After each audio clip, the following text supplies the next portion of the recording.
Welcome back to more ReZero. We are continuing on with Arc 3. Check the description if you need to catch up on any of the story before this. Now today we're going to be going over the ceremony, and I am excited, so let's jump into this. The next morning, Subaru is told he and Rem will be staying in the inn while Roswaal and Emilia go to the meeting. Subaru wants to go, but Emilia demands that he stay. He needs to rest. Until then, no magic and no pushing himself. She says, "Give me a reason to trust you." We all know where this is going. Subaru keeps bringing it up. Emilia keeps saying no. Subaru is Subaru. He's going to break that promise. About an hour after they leave, Subaru thinks about the experiences he had on the first day in this world. Emilia clearly has enemies in the capital, and it makes Subaru worried. He can't let it go. He convinces Rem to look the other way while he leaves the inn to try and get into the castle. Rem is very head over heels for Subaru, and this scene kind of makes it seem like she just gives in because she can't say no to him, which is probably somewhat true, but the light novel adds in some important information here. Roswaal had actually told her to let Subaru do whatever he wants, even if Emilia doesn't like it. There is a reason that Roswaal is doing all this, but it's not really discussed until next arc. And it seems like Roswaal has a plan, but honestly, in my opinion, I don't really see this as much of a prediction. Subaru hasn't shut the fuck up about going with them. I mean, even though Emilia keeps saying no, they all know that Subaru is just going to do what he wants anyway. So it seems like Subaru sneaking off and trying to join them isn't really that out of the ordinary. And it kind of seems expected, honestly. So, and I guess we'll just wait and see what Roswaal is getting out of this. Cutting in here real quick, I'm doing some editing and stuff, and I noticed an inconsistency that I missed. I say that this conversation happened in the morning, which is when the light novel says that it happened, but the anime very clearly shows it happening at night. I have no idea why they're different. It doesn't really matter either way, but I should have noticed it, and I didn't, and it bugged me, so I had to point it out. Subaru can't get into the castle alone, so he tries his hand at hitchhiking.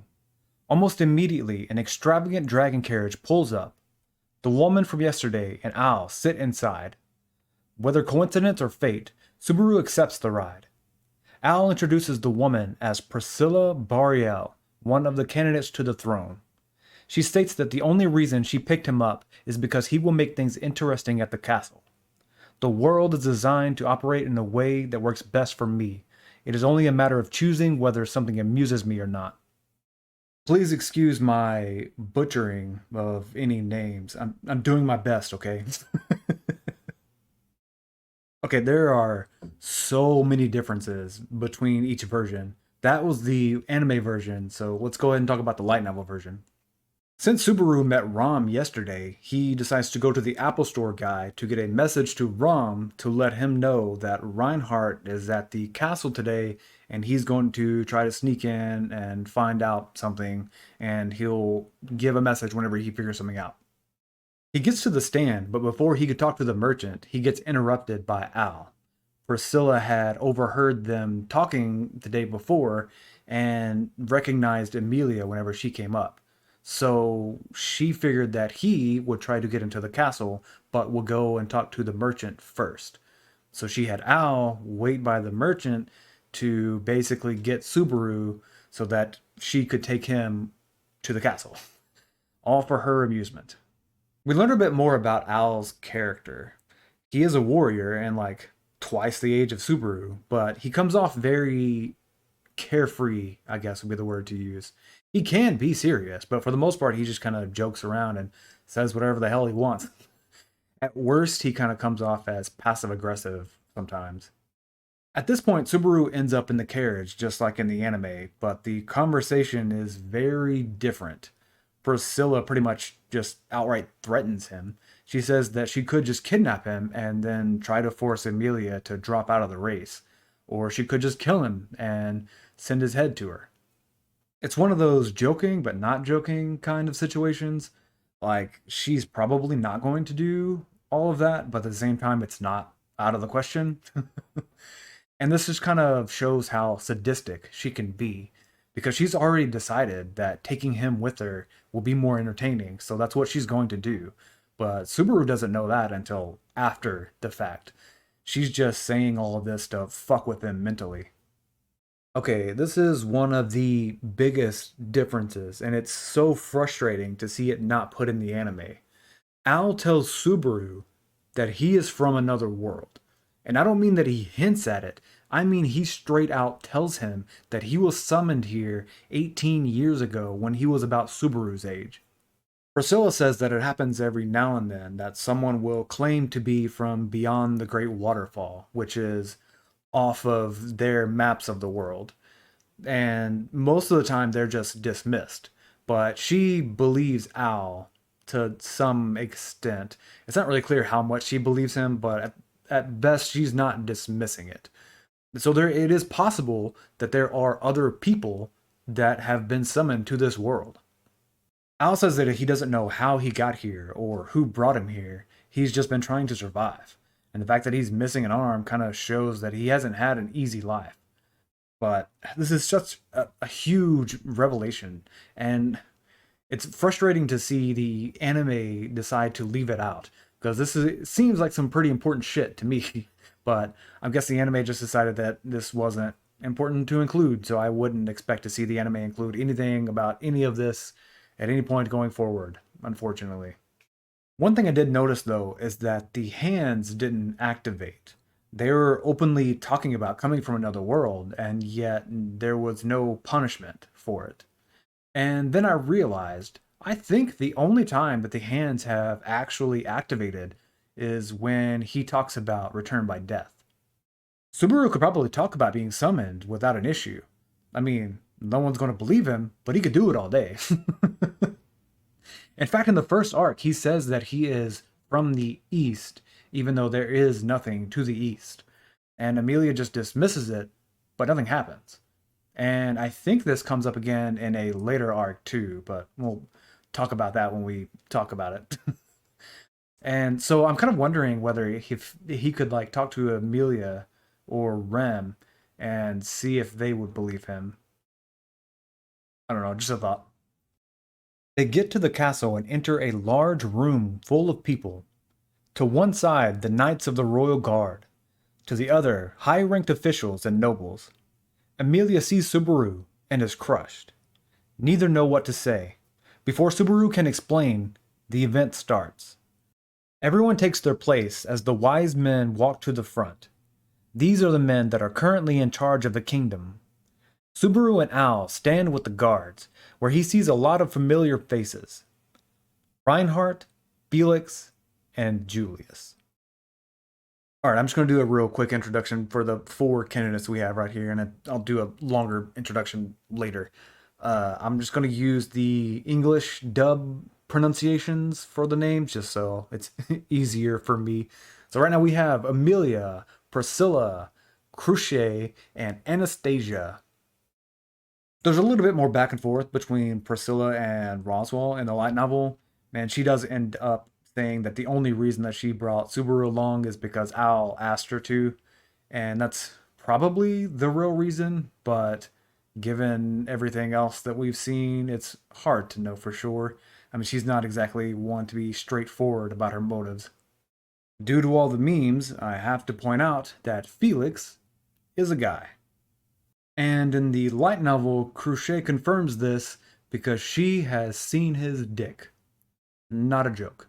When they were kids, they would bathe together occasionally, so she knows that he is a guy. And from what I've seen, he identifies as a guy. He just is who he is. Subaru is shocked, and he brings it up a lot from now on, but for the most part, it's not really that important. Well, it's somewhat important. It's brought up in a later arc, and the light novel kind of introduces it here, so I guess we can talk about it a little bit now. Cruce says that Felix wears what he wants, and that she fully supports it.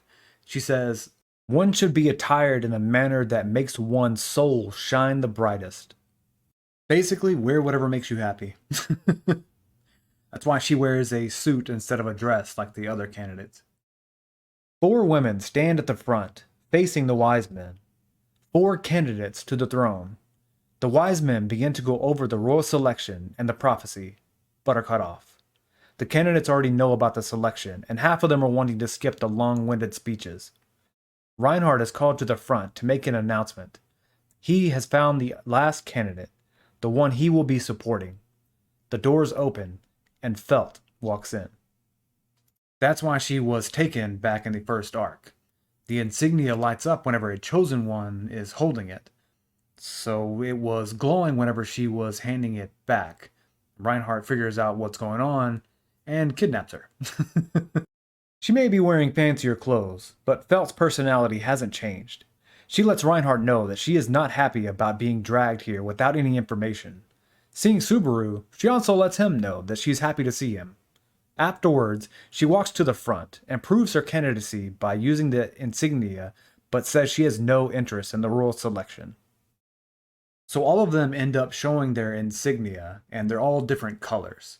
Emilia's is red, Anastasia's is blue, Felt's is white. The anime only shows one color, but from what I remember, this doesn't really come up again, so it's fine. Something that's not really covered as well in the anime is the actual selection process. The prophecy gets the candidates, but it doesn't really have rules for selecting one, at least none that's been stated yet. So, how are they going to pick one? That's part of the meeting that's happening right now. After this, the candidates are introduced and they each give speeches, and I am going to save the in-depth introductions and speeches for a separate video. Like I said, there are a lot of new people for this arc. Each of the 5 candidates have a posse on their own. And so I'm probably just going to wait and do all the introductions and the motivations and all of that for a separate video, just so it's a little easier to keep up with. For the most part, the anime just does a quick summary of all their speeches. The only one that's really different is Emilia's speech. The wise men and some of the nobles are clearly disgruntled. Not only has Reinhardt brought someone from the slums, but Roswaal is also backing a half-elf. One of them even refers to her as a half-demon. Hearing this, Subaru can't keep his mouth shut. He begins to yell at them before being cut off by Emilia. She reintroduces herself as a silver-haired half-elf accompanied by the great spirit named Puck. Even though she looks like the witch, she says, "I adamantly refuse to let all my potential be plucked out simply for that reason." The anime is pretty straightforward here. Emilia says that she wants equality for all, but she looks like the witch, and everyone hates the Witch of Envy, so everyone hates her. And Subaru gets frustrated and gets angry and yells about it. Emilia cuts him off and sticks up for herself. In the light novel, Reinhardt stops Subaru from speaking up whenever people start shit-talking. Emilia doesn't give a speech at all. Instead, Roswaal goes to the wise men and tells them that Emilia is not going to win. She is there to be the 5th seat to fulfill the prophecy, but there's no reason to worry about her winning. She is there to help narrow down the options, basically, so that there are 4 actual candidates and it'll be easier for them to choose a winner. It looks like he is trying to smooth things over with the wise men by throwing her under the bus. This is what gets Subaru to yell, not some random people calling her names, but her own supporter actively saying that she isn't worthy of being the ruler. He yells at Roswaal, who immediately gets serious. He tells Subaru to stand down, but it's Subaru. So Roswaal sends a fireball at his face. Right there, like in the throne room, in front of everybody. Now it gets stopped by Emilia, or maybe Puck, I'm not really sure. Puck comes out and introduces himself and says that the only reason that he hasn't turned them all into popsicles is because Emilia told him not to. Some people recognize him and call him the Apocalypse Beast of Eternal Frost. Such a cool nickname. He is one of the 4 great spirits. And I think this is the first time one of them has been contracted to someone. And it turns out to be the someone that everyone is already afraid of. Amelia also gives her nickname, which is the Freezing Witch. One of the wise men, Miklatov, recognizes that this was the play all along. Roswaal and Puck had planned all of this out so that Amelia and Puck could show off. This was why Roswaal told Rem to let Subaru go. He wanted Subaru to act in this way. The wise men see this as blackmail or a threat, and both Puck and Amelia agree. They are threatening the wise men. She has one demand: that they treat her fairly, that they look past her looks and give her a fair shot. And this actually helps. The wise men see what little she is asking for compared to what she could be asking for, and they calm the fuck down. This doesn't like propel her to the top of the ratings or anything, but they'll at least accept her running. I have no idea what Roswaal was planning to do if Subaru didn't show up. But he pretty much knew that Subaru was going to show up, and again, that's going to be discussed in the next arc. This next part is pretty much the same in both versions. Miklatov is curious about Subaru. Subaru steps forward and declares himself as Amelia's knight. The room grows tense, and Roswaal tries to explain that Subaru is ignorant, but Julius can't let it go. The title of knight is a high honor.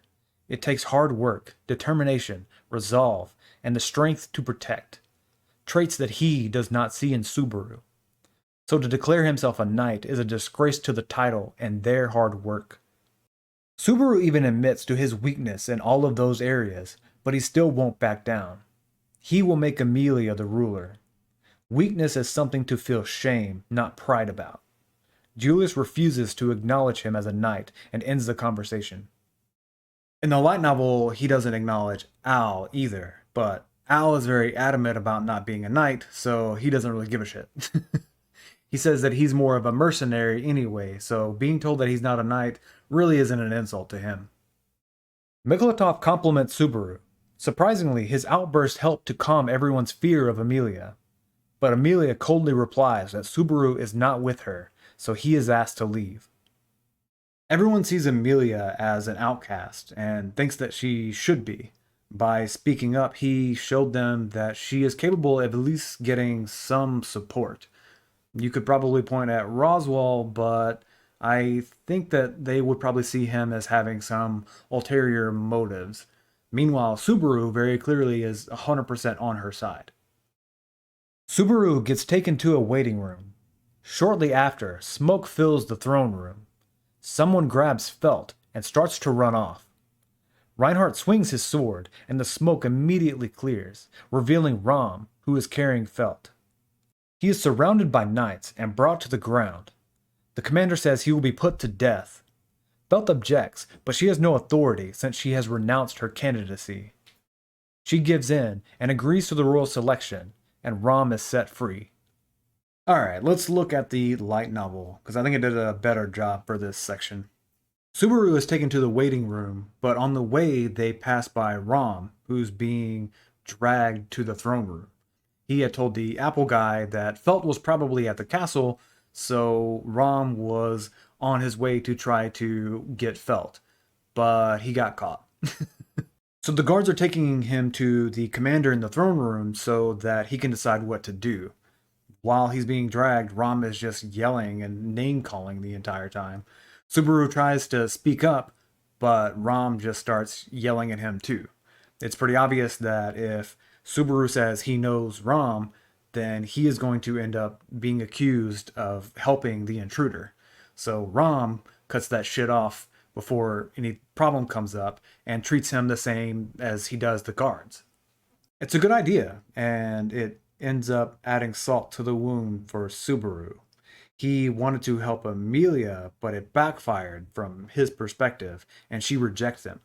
And then right afterwards, he gets another opportunity to help someone, but he can't without it backfiring and making things worse.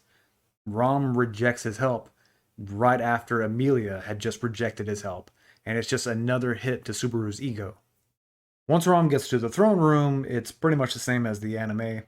He's going to be killed, but Felt agrees to the selection in order to save him. Now all five candidates are there, so the royal selection can officially begin. And they have 3 years to make a name for themselves. And the winner will be chosen a month before the ritual with the dragon. Outside, Reinhardt and Felix inform Subaru that the royal selection has officially started. While they're talking, Julius joins and challenges Subaru to a duel. Normally, Subaru's disrespect towards the knights would end in execution, but because he is affiliated with one of the candidates, they will fight with wooden swords, and Felix will be the referee. It goes about as well as you would expect. After a while, it's obvious to everyone that it's not a duel, it's just a beating. The knights that were excited and cheering to see Subaru learn his lesson were now watching in silence. A guard runs to the candidates to let them know about the duel. Emilia wants to stop them, but the others disagree. Since Julius was the one to initiate it, Anastasia is against interfering, and the rest don't care. The guard reluctantly states how one-sided the fight is. Emilia can't take it and runs off to stop them, and the others decide to join. Subaru, nearing the end of his rope, tries his normal tactic. He casts Shamak, but it has no effect on Julius. The spell is easily blown away with a swing of the sword, leading Subaru to be knocked out by the next swing. While dark magic is rare, Shamak is a low-level spell, so it doesn't really have an effect on someone who is stronger. So there was no chance this was going to work on Julius. He basically passed an intelligence save, so the spell had no effect. The light novel explains Julius's actions a lot better. Subaru had basically just insulted all of the knights. So if one of the younger members had decided to teach him a lesson, they probably would have killed him. Because it's Subaru. And if a knight had killed someone who is close to a royal candidate, that would have been bad for all of the knights. Julius recognizes this possibility and decides to get ahead of it. He's strong enough that if Subaru has some hidden strength, he can still fight, and he can also hold back if Subaru is just a normal guy like he thinks he is. Being the finest knight, he has no problem stepping up to defend the knight's honor while also preventing a useless death. Felix is a lot smarter than he acts. He actually recognizes what Julius is doing, and that's why he agrees to be the referee, and why he lets the fight go on longer than what anyone else probably would have. He actually says that as long as Subaru doesn't die, he can just heal him. Maybe smart's not the word that I need to use to describe Felix. The captain can't let Julius off for what happened, so he essentially gets 5 days of paid leave. No work, and he's not allowed in the castle or the barracks.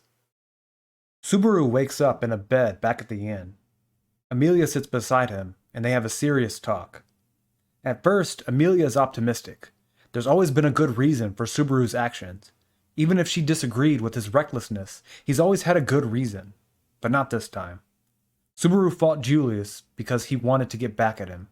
He broke his promise to wait for Emilia to return. He broke his promise not to use magic. He says that everything was for her, but she doesn't believe that. She didn't ask him to do all those things. I want to believe you, but you're the one not giving me a reason to. She doesn't understand. Why does he keep putting himself in harm's way and saying it's for her? Subaru tries to talk about the first day and how she was there for him, but it's enough to get a warning from the witch's hands. That timeline was erased, and Emilia doesn't remember what never happened from her perspective. He can't explain the situation due to the witch, and now he can only sit in silence, which doesn't help his case. His frustration keeps building, and the dam begins to break. Haven't I made everything work out alright? When your insignia was stolen, I saved you from an insane killer at the loot house. I risked my life, all because you were important to me. Things worked out because of me. Without me, it would have been a lot worse. All of it. All of it was because I was there. You should have a greater debt to me than you could ever repay. Amelia agrees. She and Roswell will go back to the mansion tomorrow, and he will stay and get treatment from Felix. That will be her payment for everything he has done for her up till now. And with that, they will end things between them. Man, I hate Subaru in this arc. He's just drowning in jealousy. Everything he says is just packed full of insecurities. It's just sad to watch and read. Subaru says all of this in the hopes that Amelia will back down and do what he says out of guilt for everything that he's done for her. You could be charitable and say that he wants her to realize that having him around is for the best. And to some extent, he does think that, but I think a lot of this is just his ego. Subaru is going through a lot of emotions right now. He just got his ass kicked after trying to appear competent.